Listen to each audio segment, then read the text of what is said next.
let's now go to something very, very special.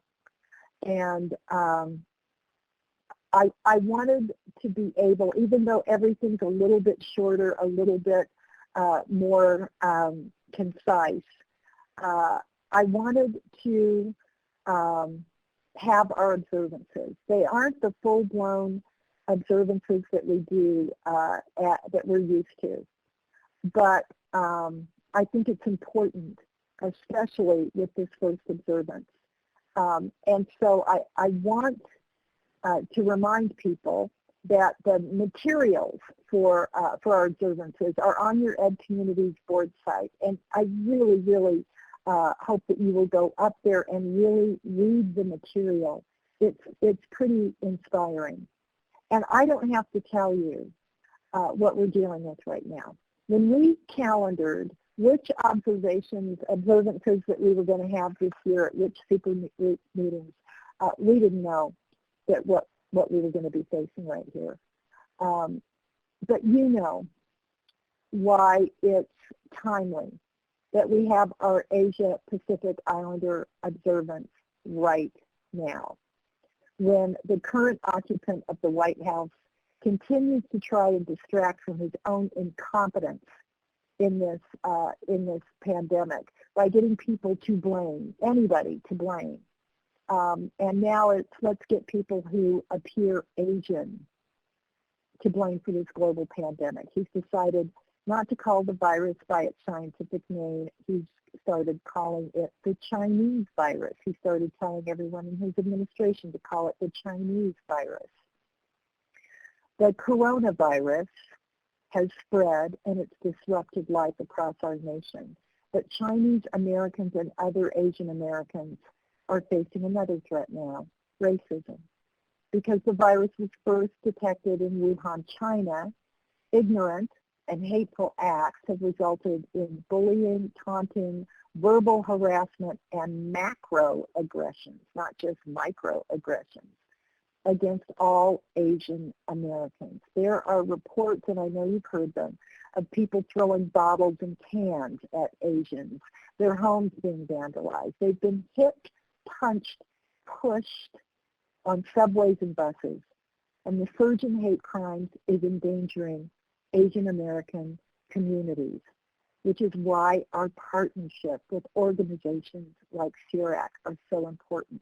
It's why the tools on our own NEA Ed Justice website, why those tools are so important. It's why our May 9th, write that down, May 9th teletown hall with API partners is so important. And it's why right here, right now, this observance is so important. And with that, I want to turn the time over to our own NEA board member representing our Asian Pacific Islander members and students, Lindsay Piper, to introduce our speaker for this Asian Pacific Islander observance. Lindsay? Hi, good evening. Can you hear me? Yes, we can hear you. Okay, excellent. Happy birthday. Thanks. And happy first day of Asian Pacific Islander Heritage Month. The API community is currently facing two pandemics, as Lily said, COVID-19 and racism. NBC Asian America reports that over 30% of Americans have witnessed COVID-19 bias against the API community. Now more than ever, the API community needs you to stand with us in solidarity. Together, we have the unique opportunity to re-envision how education should look to create the equitable education that all our students deserve.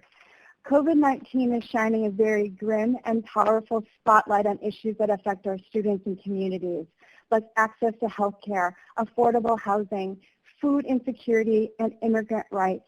These are not new issues, but we can commit to using the current light that is shining on these issues to empower our work. The time to have an intersectional lens has never been more important, and the time to stand together, create allies and coalitions has never been more urgent, because we know this crisis is disproportionately affecting not only the API community, but also the African American community, the Latinx, the American Indian, and Alaska Native communities as well. Together, we can change how this pandemic will be remembered, how we took a stand, and how we rebuilt a post-COVID world based on equity, solidarity, and love. And with that, I would like to introduce our speaker for the API Observance, Quyen Dinh, the Executive Director of the Southeast Asia Resource Action Center, or SEARAC, who will provide us with some tools on how to do that. SEARAC, formed in 1979 by a group of American humanitarians as a direct response to the refugee crises arising throughout Southeast Asia as a result of the U.S. military actions, now is a civil rights organization that represents the largest refugee community ever resettled in America. It works to empower Cambodian, Malaysian, and Vietnamese American communities to create a socially just and equitable society through policy advocacy capacity building, community engagement, and mobilization. As Executive Director, Quyen has advocated for Southeast Asia Americans on key civil rights, including education, immigration, criminal justice, health, and aging. Also under her leadership, SEARAC has authored national legislation and passed California legislation calling for transparent, disaggregated data for the Asian American community. She has also extended SEARAC's coalition presence and leadership in other civil rights and social justice movements through her leadership roles with the National Council of Asian Pacific Americans, Detention Watch Network, the Diverse Elders Coalition, Rise for Boys and Men of Color, and Allies Reaching for Community Health Equity Action Collaborative. NEA, this is Quyen Dinh. Great. Thank you so much, Lindsay, and thank you to the NEA for inviting me to continue building community and partnership with you all. Thank you so much for the introduction. As Lindsay was sharing, we represent the largest community of refugees ever to be resettled in America, including folks like my parents who risked their lives as refugees from Vietnam so that today I could be free. And from this legacy, from a community of 1.2 million who came as refugees, today our community number over 3 million. And like low-income immigrant communities of color and Native communities, our communities are being hit hard under this pandemic.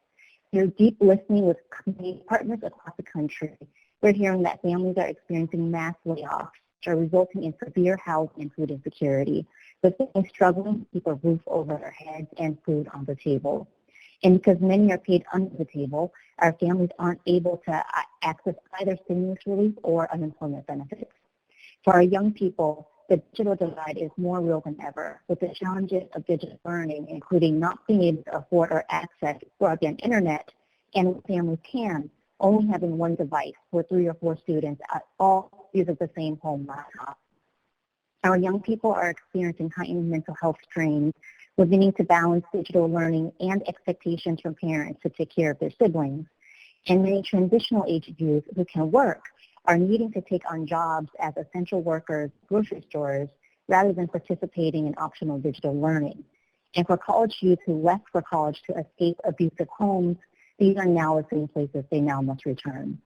Many of our leaders have shared with us great concerns about whether this generation of young people will recover from this pandemic.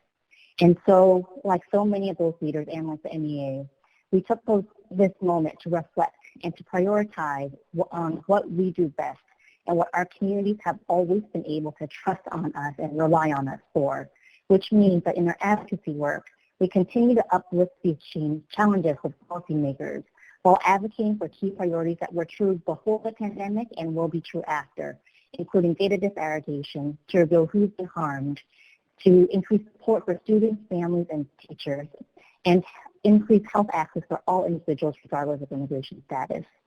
This also means we've increased our community engagement and mobilization with deepened listening through monthly calls and student listening sessions that are launching next week.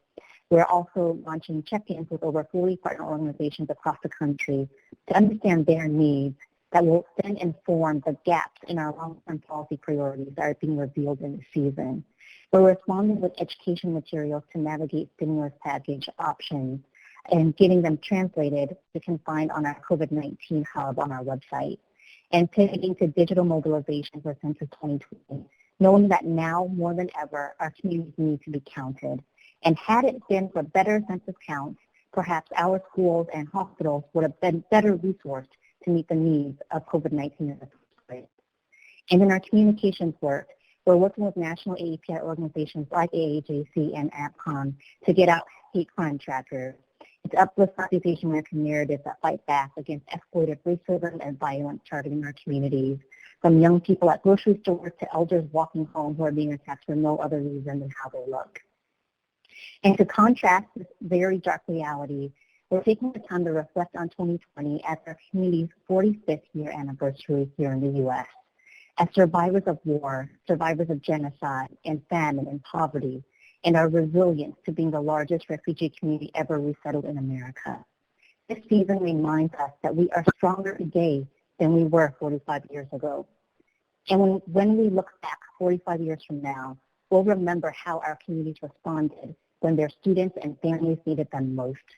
We'll remember the essential workers who risked their lives, the organizations who fundraised to get cash relief to families with no stimulus check and no unemployment benefits. We'll remember the organizations that fundraised for digital devices for youth, those that organized food drives and food drop-offs, and those who turned their Census 2020 door-knocking strategies to mass phone banking. We know that our community's resilience and love will continue to define us.